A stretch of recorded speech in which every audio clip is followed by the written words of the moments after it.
আমার প্রিয় ছাত্রছাত্রীরা, তোমরা নিশ্চয়ই ভালো আছো।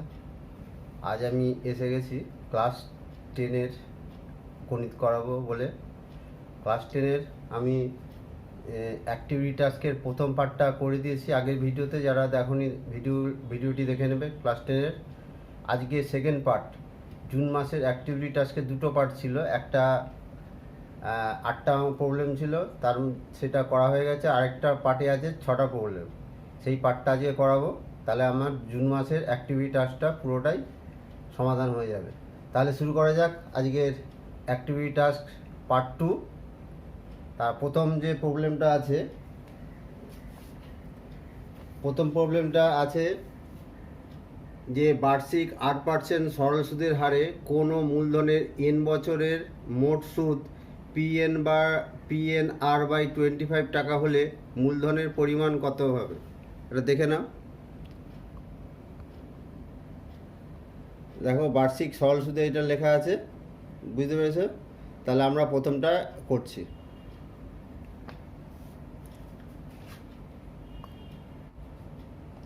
তা বার্ষিক 8% সরল সুদে আমরা সরল সুদের একটা ফর্মুলা জানি, I=PRT/100। এইখানে সুদের পরিমাণটা দিয়েছে PNR/25, তাহলে এইখানে বসবে PNR/25। এই পিটা ক্যাপিটাল পি হচ্ছে, এই পি আর পি আলাদা, এটা স্মল পি, এটা ক্যাপিটাল পি। আর 1 বছরে বলেছে এন বছরে মানে এন বসবে বাই 100। এখানে দেখো কি কি কেটে যাচ্ছে, আমাকে বার করতে হবে এই পিটা আমার অ্যান্সার, ক্যাপিটাল পি। এই মূলধনটা কত হবে? তাহলে এই আর এর সঙ্গে এন এর সঙ্গে এই এনটা কেটে যাবে, আর এর সঙ্গে আরটা কেটে যাবে। তাহলে পি এর ক্যাপিটাল পি সমান হবে স্মল p/25 ইন্টু 100। তাহলে কেটে গেলে কত হবে? এটা সমান 4p। তাহলে এই মূলধনটা হচ্ছে 4p হবে। মূলধনের পরিমাণ কত হবে? 4p। তাহলে কোন অপশনটা হবে? বি।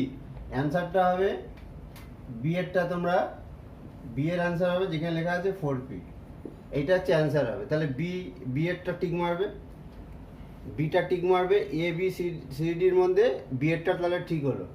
এটা হচ্ছে এমসিকিউ টাইপ, তাহলে এমসিকিউতে একটা টিক মারতে হয়। এইটা তোমার রাফে করে দেখাতে হবে, না করলে চলবে যদি মুখে মুখে করতে পারো, বা করে তোমরা অ্যান্সারটা বার করে টিক মেরে দেবে বিতে। 1-এর দাগে বি অ্যান্সার। এবার আমরা চলে যাচ্ছি 2-এর দাগের। 2-এর দাগেরটা চলে যাচ্ছি। 2-এরটা দেখো, 2-এরটা আছে, 2-এর দুটো পার্ট আছে। 2-এর দুটো পার্ট আছে।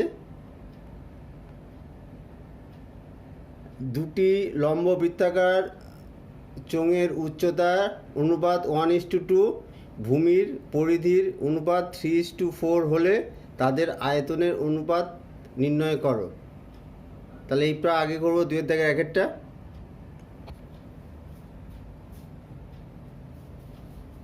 তাহলে 2-এর দাগের 1-এর যে দুটো লম্ববৃত্তাকার চোঙের উচ্চতার অনুপাত দেওয়া আছে, মানে এইটা একটা ছোট ধরো এটা লম্ববৃত্তাকার চোঙ, আর একটা বড় আছে। এটা একটু বোঝানোর জন্য করছি। এইটা হচ্ছে উচ্চতা, এইটা হচ্ছে ব্যাসার্ধ। এইটা হচ্ছে উচ্চতা, এটা হচ্ছে ব্যাসার্ধ।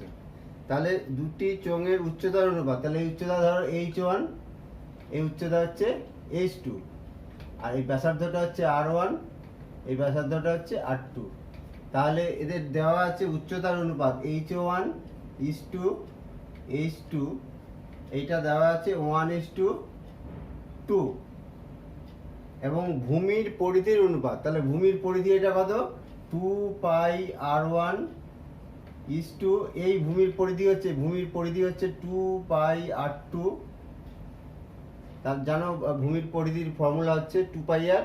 তাহলে এটা r1 ব্যাসার্ধ বলে ভূমির পরিধি হচ্ছে 2πr1:2πr2 = 3:4।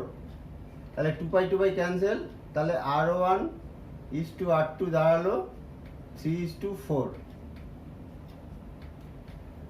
তারপরে তাদের আয়তনের অনুপাত নির্ণয় করো। আয়তনের অনুপাত, তাহলে আয়তনের অনুপাত কি হবে?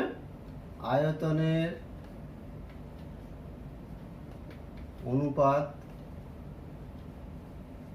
সমান হচ্ছে, আয়তনের অনুপাতের ফর্মুলা কি? Pi r square h. তাহলে pi r one square h one প্রথমটার জন্য, সেকেন্ডটার হচ্ছে pi r two square h two.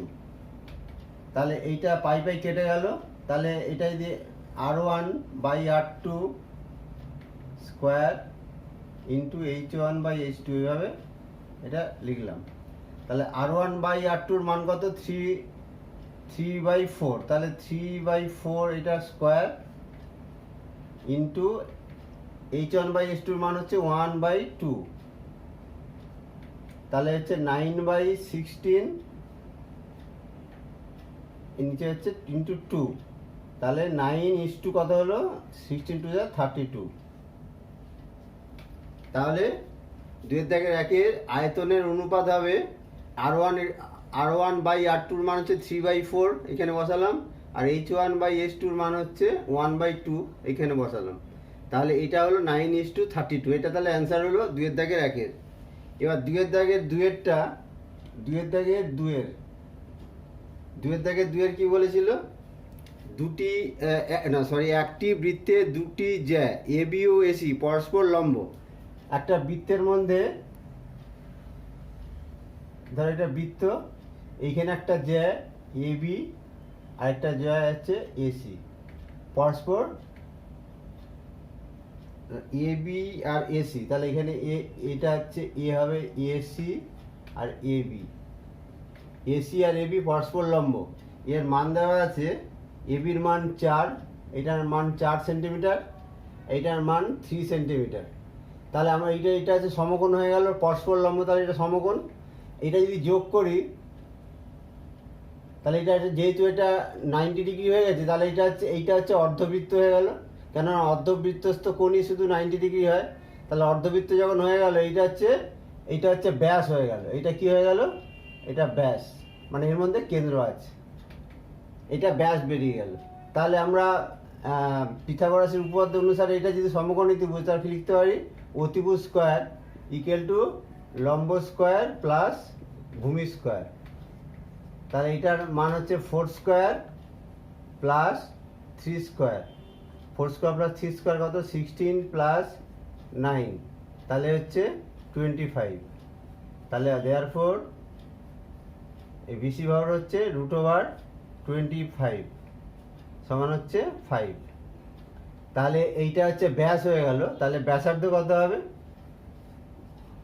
ব্যাসার্ধ, এটা চেয়েছে, কোশ্চেনটা চেয়েছে ব্যাসার্ধের দৈর্ঘ্য নির্ণয় কর। তাহলে ব্যাসার্ধ সমান হচ্ছে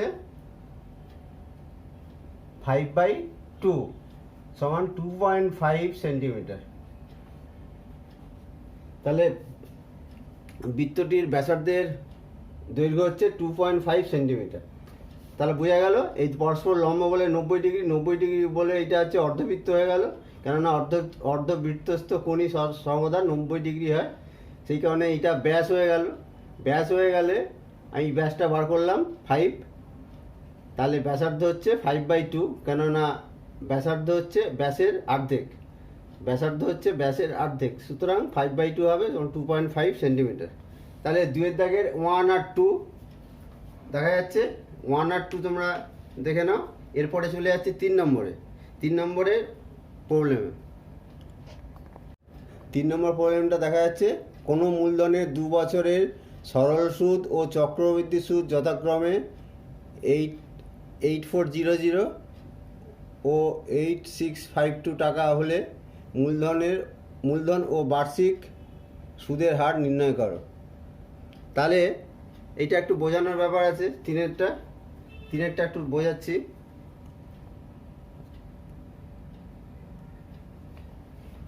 3 নম্বর, ধরো 2 বছরের সরল সুদ দেওয়া আছে, চক্রবৃদ্ধি সুদ যথাক্রমে এত এত দেওয়া আছে। তাহলে আমরা একটু বোঝানোর জন্য একটা লাইন টেনে দিচ্ছি। ধরো এইখানে মূলধনটা রেখেছো, এটা সরল সুদের দিক, সরল সুদটা এইদিকে বোঝাচ্ছি, আর এটা 2 বছর, মানে এটা প্রথম বছর, এটা হচ্ছে দ্বিতীয় বছর।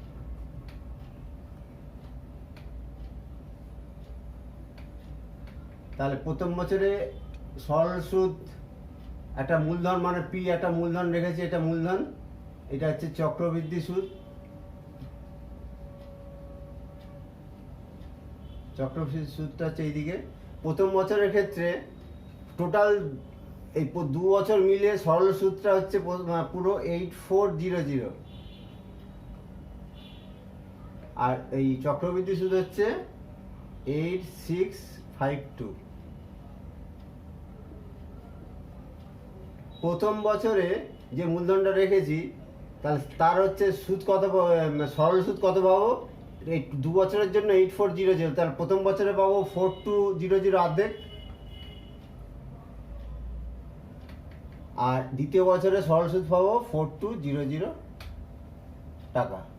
মানে 8400 মানে 8400 টাকা 2 বছরের জন্য। প্রথম বছরে তাহলে সরল সুদ পাচ্ছি 4200, আর দ্বিতীয় বছরে সরল সুদ পাচ্ছি 4200। আমরা জানি প্রথম বছরের জন্য চক্রবৃদ্ধি সুদ আর সরল সুদ দুটোই সমান হয়, তাহলে প্রথম বছরে তাহলে এই চক্রবৃদ্ধি সুদও পাবো 4200 টাকা। প্রথম বছরের ক্ষেত্রে চক্রবৃদ্ধি সুদ আর সরল সুদ দুটোই সমান। সরল সুদ যেহেতু 4200 টাকা হয়েছে, তাহলে চক্রবৃদ্ধি সুদটা 4200 টাকা হবে। এবার দ্বিতীয় বছরের ক্ষেত্রে তাহলে এইটা কত বাকি থাকলো, এটা মাইনাস করলে হবে 4652 টাকা। তাহলে দ্বিতীয় বছরে চক্রবৃদ্ধি সুদ এত টাকা হবে, আর দ্বিতীয় বছরে সরল সুদ হবে 4200 টাকা। তাহলে দেখা যাচ্ছে দ্বিতীয় বছরের ক্ষেত্রে সরল সুদ আর চক্রবৃদ্ধি সুদ আর সরল সুদের মধ্যে ডিফারেন্স এসে যাচ্ছে। তাহলে কত ডিফারেন্স হচ্ছে, মানে দ্বিতীয় বছরে যে চক্রবৃদ্ধি সুদ পেয়েছি 4652 টাকা, আর সরল সুদ পেয়েছি 4200 টাকা, তাহলে এই দুটোর মধ্যে ডিফারেন্স কেন আসছে না, দ্বিতীয় বছরে এই 4200 টাকার উপরও সুদ হচ্ছে। চক্রবৃদ্ধি সুদ মানে সুদের উপর সুদ, তাহলে এই টাকাটার উপর সুদ হয়ে এই ডিফারেন্সটা হচ্ছে এই টাকার উপর সুদ হয়েছে। আর সরল সুদের ক্ষেত্রে এরকম কোনো ব্যাপার না, এখানে শুধু মূলধনের উপরই সুদ হয়, সুদের উপর সুদ হয় না সরল সুদের ক্ষেত্রে। তাহলে এইখানে চক্রবৃদ্ধি সুদের ক্ষেত্রে কি হচ্ছে, যে মূলধনের উপর তো সুদ হচ্ছেই, কিন্তু মানে যেটা আমরা প্রথম বছরে যে সুদটা পেয়েছিলাম তার উপরেও সুদ হচ্ছে, সেই কারণে এই দুটোর মধ্যে ডিফারেন্স হয়ে গেছে। তাহলে ডিফারেন্সটা কত টাকা হচ্ছে, 4652 টাকা মাইনাস 4200 টাকা, তাহলে কত হচ্ছে 2, না এটা ঠিক হলো না, এখানে আমার 4 হবে, এখানে 4 হবে, এখানে 4452 আর 4200, তাহলে 4452 আর 4200 মাইনাস করলে 252। এই টাকাটা ডিফারেন্স হচ্ছে, কেননা এই টাকাটা হচ্ছে এই 4200 টাকার উপরে সুদ হয়ে এই টাকাটা সুদ হয়েছে 4200 টাকা। দ্বিতীয় বছরে 4200 টাকার উপরে 252 টাকা সুদ পাওয়া গেছে দ্বিতীয় বছরে। আর সরল সুদের ক্ষেত্রে এরকম সুদের উপর সুদ হয় না। সুতরাং এইটা কি বলতে পারি যে 4200 টাকার এক বছরের সুদ হচ্ছে 252 টাকা, কেন 4200 টাকার উপরে পুরো এই এক বছর ধরে আমরা 252 টাকা সুদ পেয়েছি। তাহলে লিখব যে 4200 টাকার এক বছরের সুদ হচ্ছে 252 টাকা। তাহলে 1 টাকার এক বছরের সুদ হচ্ছে 252/4200 টাকা। তাহলে আমরা সুদের হার যখন নির্ণয় করবো 100 টাকার উপর করতে হবে। 100 টাকার এক বছরের সুদ কত, 252/4200 ইন্টু 100, তাহলে 00 কেটে গেল, তাহলে এটা দিয়ে ডিভাইড করলে 6 পাবো, তাহলে 6 টাকা। তাহলে সুদের হার কত, অতএব সুদের হার হলো গেল 6%। ঠিক আছে, সুদের হার হচ্ছে 6%। এবারে আসল বার করতে হবে, আসলের পরিমাণ কত হবে। তাহলে আমরা সুদের হার পেয়ে গেলাম। তাহলে আমরা আই সমান একটা ফর্মুলা যেটা বললাম সরল সুদের ক্ষেত্রে, আই সমান P/100। আমরা পিটা বার করবো, আইটা হচ্ছে তোমার সুদ হচ্ছে প্রথম বছরের জন্য ধরি তাহলে আয়ের পরিমাণ হচ্ছে 4200, আর পিটা বার করব, আর এর পরিমাণ কত পার্সেন্ট সুদ হচ্ছে 6% সুদ, টাইমটা হচ্ছে 1 বছর। প্রথম বছরের ক্ষেত্রে যেহেতু 4200 টাকা সরল সুদ পেয়েছিলাম প্রথম বছর মানে 1 বছরের ক্ষেত্রে, আর সুদের হার হচ্ছে 6, তাহলে এখান থেকে আমরা পেয়ে যাব পি এর মান হচ্ছে 4200 ইন্টু 100/6, 6 দিয়ে কাটলে 700 হলো, 700 এটা গুণ করলে 70,000। তাহলে অতএব আসল সমান হচ্ছে 70,000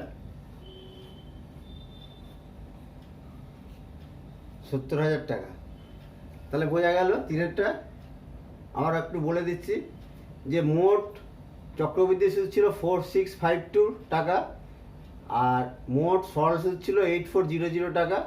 সরল সুদটা প্রথম বছরে তার অর্ধেক হয়ে যাবে 4200, এখানে 4200। প্রথম বছরের ক্ষেত্রে সরল সুদ আর চক্রবৃদ্ধি সুদ সমান হয়, তাহলে চক্রবৃদ্ধি সুদের ক্ষেত্রেও প্রথম বছরের সুদ হচ্ছে 4200, কিন্তু দ্বিতীয় বছরের ক্ষেত্রে একটুখানি চক্রবৃদ্ধি সুদটা বেড়ে গেছে আর সরল সুদটা একই থাকছে।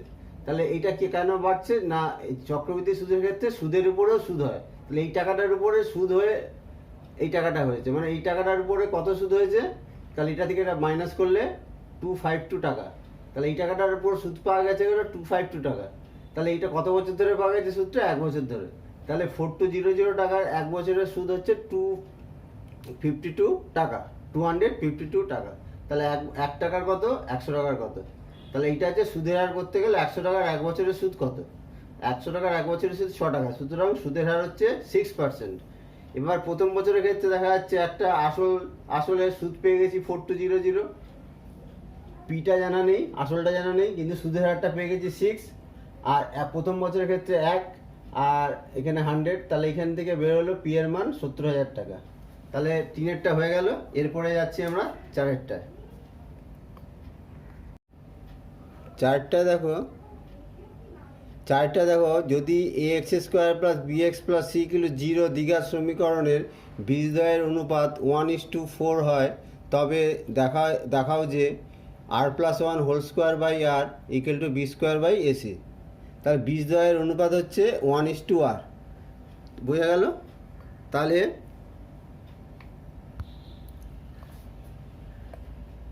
তাহলে চারেরটা হচ্ছে একটা দ্বিঘাত সমীকরণ হচ্ছে ax² + bx + c = 0। এর দুটো বীজ ধরলাম, বীজদ্বয় ধরি আলফা ও বিটা। তাহলে দেওয়া আছে কত? α:β সমান হচ্ছে 1:r, এইটা হচ্ছে দেওয়া আছে। বীজদ্বয়ের অনুপাত হচ্ছে 1:r, তাহলে α/β = 1/r। তাহলে বিটার মান কত হলো? α/r। ঠিক আছে, বিটার মান হচ্ছে α/r। তাহলে আমরা কি জানি, বীজদ্বয়ের যোগফল, দুটো বীজের যোগফল হচ্ছে -b/a। তাহলে এখানে আলফা থাকলো, বিটার জায়গায় α/r বসিয়ে দিলাম, তাহলে -b/a। তাহলে এখান থেকে আলফা কমন নিলে কত পাচ্ছি? 1 + r = -b/a। ঠিক আছে, তাহলে এবারে দুদিকে বর্গ করলে এটা প্লাস হয়ে α² 1 + r² = b²/a²। এটা হচ্ছে 1 নম্বর ধরো, এখান থেকে 1 নম্বর এটা আসলো। এবার আমরা গুণফল কি জানি? বীজদ্বয়ের গুণফলের ফর্মুলা হচ্ছে c/a। তাহলে আলফা ইন্টু এটার মান হচ্ছে α/r, তাহলে c/a। তাহলে এটা হচ্ছে α² r = c/a। এটা 2 নম্বর। এবার 1 / 2, 1কে 2 দিয়ে ভাগ করে পাই, মানে 1 নম্বর সমীকরণকে 2 নম্বর সমীকরণকে এই যে ভাগ করে পাই কি হবে? α² 1 + r এটা হোল স্কয়ার বাই α² r বাম পক্ষ দিয়ে ভাগ হলো, সমান দিয়ে ডান পক্ষ হচ্ছে B square by A square by C by A. এখানে আলফা স্কোয়ার কেটে যাবে, থাকছে কত 1 plus R whole square by R equal to B square by A square ভাগ সি বাই এ, মানে ইন্টু করলে এ বাই সি হয়ে যাবে, এ কেটে গেল, তাহলে বি স্কোয়ার বাই মানে স্কোয়ার একটা উপরে এ, একটা এ কেটে গেল, তাহলে একটা এ থাকলো এ সি। দেয়ারফর উত্তরটা হয়ে গেল, প্রমাণ হয়ে গেল 1 plus R whole square by R equal to B square by AC. এটা প্রমাণিত, মানে এটা প্রমাণ করার ছিল, প্রমাণ হয়ে গেছে। সাইডে প্রমাণিত লিখলে ভালো হয়। তাহলে দুটো বীজের অনুপাত ছিল আলফা ইস টু বিটা সমান 1:8 ছিল। এখান থেকে বিটার মান হচ্ছে আলফা। আমরা জানি বীজের যোগফল হচ্ছে মাইনাস বি বাই এ, বিটার জায়গায় আলফা আর বসে গেল, আলফা কমন নেওয়া হলো, তারপর এখানে দুদিকে বড় করে রেখে দিলাম। এটা 1 নম্বর সমীকরণ। 2 নম্বর কি আসছে, দুটো বীজের গুণফল হচ্ছে সি বাই এ, এই বিটার জায়গায় আলফা আর বসিয়ে দিলাম, তাহলে গুণ করলে হচ্ছে alpha square R equal to C by A. এটা 2 নম্বর। তাহলে 1কে 2 দিয়ে ভাগ করলে কী হবে, এইটা বাম পক্ষ বা এর বাম পক্ষটা ভাগ করলে এটা হবে, এর ডান পক্ষ হচ্ছে এটা, আর এখানে ডান পক্ষ হচ্ছে এটা, ভাগ করলে এটা হবে। এখান থেকে এসে গেল বি স্কোয়ার বাই এসি। এটা প্রমাণ হয়ে গেল। তাহলে আমাদের 4 নম্বরের প্রমাণটা হয়ে গেল। এরপরে 5 নম্বরেরটা দেখি।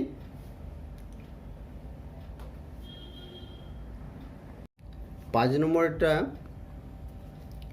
নম্বরটা দেখো, এটা একটা উপপাদ্য। প্রমাণ করো যে ব্যাস নয় এরূপ কোনো জ্যাকে যদি বৃত্তের কেন্দ্রগামী কোনো সরলরেখা সমদ্বিখণ্ডিত করে, তাহলে ওই সরলরেখা ওই জ্যায়ের উপর লম্ব হবে। এইটা একটা উপপাদ্য, বই আছে, আমি বলে দিচ্ছি কত নম্বর উপপাদ্য, তোমরা পড়ে ভালোভাবে প্র্যাকটিস করবে। এই উপপাদ্যটা পুরোটাই লিখতে হয়। 5 নম্বরটা একটা উপপাদ্য। তাহলে দেখি বইয়ের মধ্যে কোথায় আছে।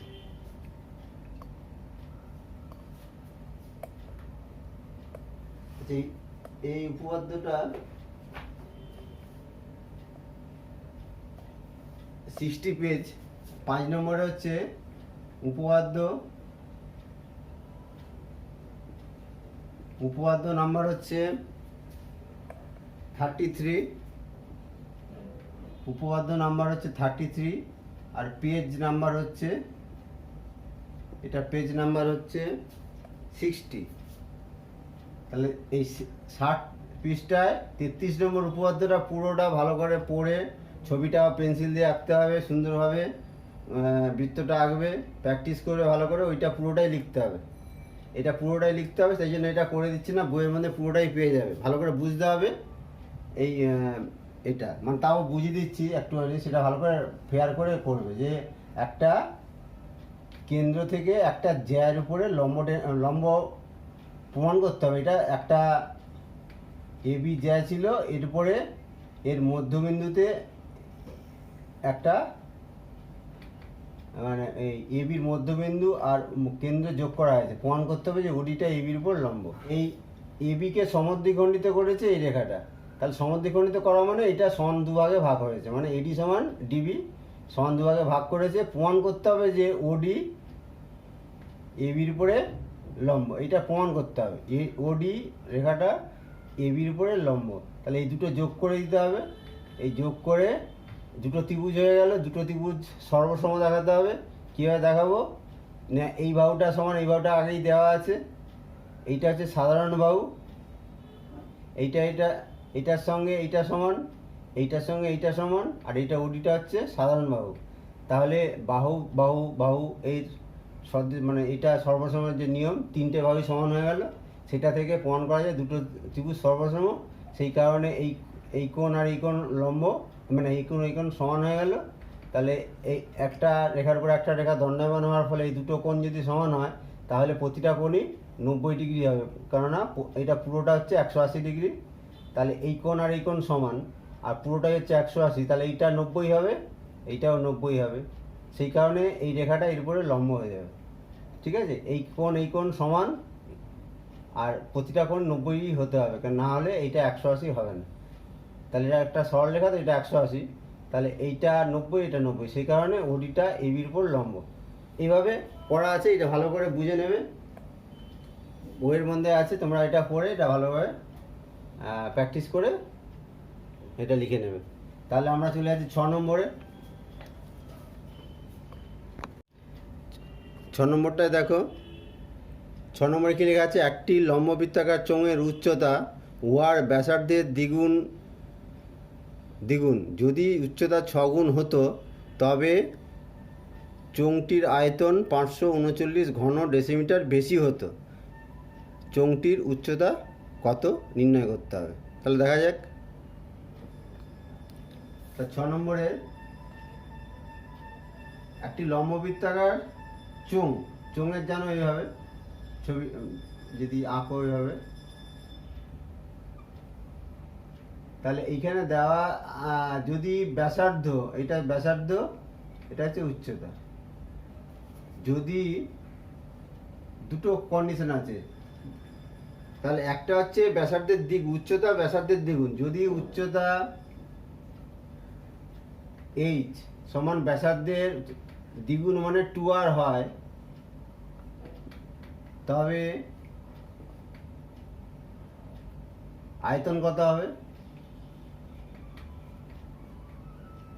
যদি উচ্চতা h সমান 2r হয় তাহলে আয়তনের ফর্মুলা কি, পাই r স্কোয়ার h। তাহলে h এর জায়গায় কত বসাবো, 2r বসিয়ে দেবো, তাহলে আসলো কি 2 পাই r কিউব।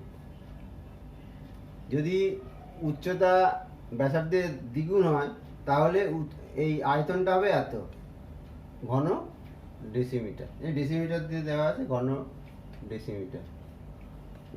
আর যদি উচ্চতা h সমান যদি ব্যাসার্ধে 6 গুণ হতো, 6 গুণ মানে 6r হয়, তবে আয়তন কত হবে।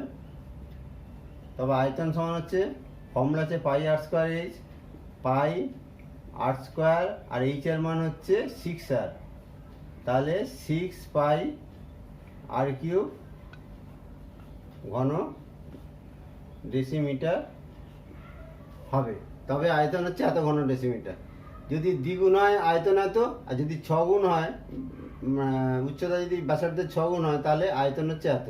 তাহলে এই দুটোর ডিফারেন্স হচ্ছে, দুটো আয়তনের ডিফারেন্স হচ্ছে 539 ঘন ডেসিমিটার। তাহলে আমরা লিখবো, অর্থাৎ শর্তানুসার লিখতে হবে, অতএব 6 পাই r কিউব মাইনাস 2 পাই r কিউব, এই দুটো ডিফারেন্স হচ্ছে 539। এখান থেকে কী বার করতে হবে, আর এর মান বার করতে হবে, মাইনাস করলে কত হবে, 4 পাই r কিউব সমান হচ্ছে 539। তাহলে 4 পাইয়ের মান কত, 22/7 ইন্টু r কিউব সমান 539। তাহলে এটা r কিউবের মান কত হবে, 539 ইন্টু 7/4 ইন্টু 22, 11 দিয়ে যদি কাটি, 11 2 22, 11 4 44, এটা 99, এটা হয়ে গেল। তাহলে r কিউবের মান কত দাঁড়ালো, আচ্ছা 49 মানে কি, 7 ইন্টু 7 ইন্টু 7, আর নিচে থাকছে 4 মানে 2 ইন্টু 2, আর এই 2টা হলো 3টে 2, তাহলে উপরে 3টে 7, নিচে 3টে 2, তার মানে আর কিউব ইকুয়াল টু কত হচ্ছে, 7/2 হোল কিউব। তাহলে আর এর মান কত হলো, 7/2। তাহলে চোঙটির উচ্চতা হচ্ছে অ্যাকচুয়ালি ব্যাসার্ধের দ্বিগুণ। তাহলে উচ্চতা সমান হচ্ছে 2 ইন্টু 7/2, এই 2r, এইটা হচ্ছে উচ্চতা ব্যাসার্ধের দ্বিগুণ দেওয়া আছে। 6 গুণ যদি হতো তাহলে এই ডিফারেন্সটা আসছে 539। আগে উচ্চতা হচ্ছে ব্যাসার্ধের দ্বিগুণ, তাহলে ব্যাসার্ধের দ্বিগুণ মানে হচ্ছে ব্যাসার্ধ 7/2, তাহলে এখানে 2 কেটে যাবে, তাহলে 7 সেন্টিমিটার। তাহলে উচ্চতা হচ্ছে 7 সেন্টিমিটার। তাহলে 6টা প্রবলেম হয়ে গেল, ভালো করে দেখে বুঝে নাও। দুগুণ যখন ছিল তখন হচ্ছে আয়তন এত, যদি 6 গুণ হয় তাহলে আয়তন এত হয়ে যাবে। তার মধ্যে ডিফারেন্সটা হচ্ছে 539, মানে ডিফারেন্স মানে এইটা থেকে এটা মাইনাস করলে 539, তাহলে এখান থেকে আর এর মানটা বার করলাম। আর মানে ব্যাসার্ধ, অতএব উচ্চতা হচ্ছে 7 সেন্টিমিটার। 2 × 7/2 করে 7 সেন্টিমিটার। তাহলে তোমরা ভালো করে প্র্যাকটিস করে ভিডিওটা ভালো করে দেখবে।